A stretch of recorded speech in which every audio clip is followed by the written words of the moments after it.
Tadi main agresif ya, agak keras. Kedua, umpan-umpan kombinasi. Dan ketiga, shoot at sight. Jadi ketika sudah berada mungkin sedikit di depan kotak penalti, jangan ragu-ragu untuk shooting.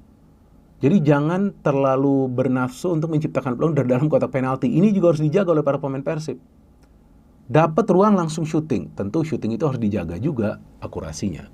Dari tim news Persib Bandung yang saya dapat informasi bahwa kemungkinan McLeod dan juga Julio Cesar belum bisa bermain, tapi ada peluang bagi Beckham Putra untuk turun. Nah, saya pikir pemain seperti Beckham itu yang ngeyel ya kan. Nah, itu juga pemain yang bisa diturunkan juga oleh Boyan Hodak. Tentu itu adalah keputusan dari Boyan Hodak. Tapi yang saya ingin lihat nanti di backline. Karena backline ini dan juga middle line ini yang menjadi masalah bagi Persib di leg pertama.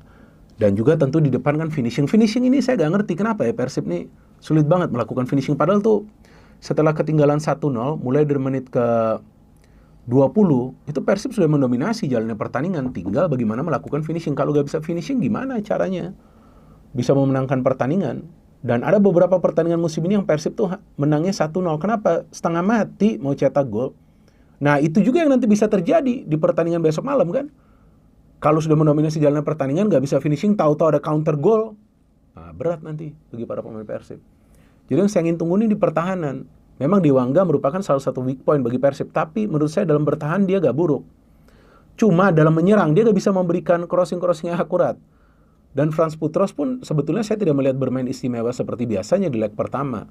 Banyak kecolongan juga dia dari gerakan para pemain Ratchaburi. Artinya yang di belakang ini harus kuat. Barba, yang menurut saya adalah pemain terbaik di leg pertama, luar biasa pemain ini. Ada satu tuh yang syuting pemain Ratchaburi, walaupun sepertinya tidak sengaja kena kepala dia, tapi kan positioning dia tuh bagus. Sehingga gak gol tuh. Itu kalau nggak salah sudah bisa cetak gol ketiga itu Ratchaburi.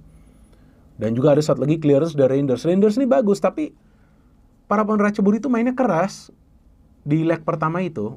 Jadi siapapun pemain Persib yang dapat bola tuh sudah mereka tutup. Minimal ada 2 orang yang tutup satu pemain Persib. Nah, itu harus dilakukan oleh para pemain Persib di leg 2 ini.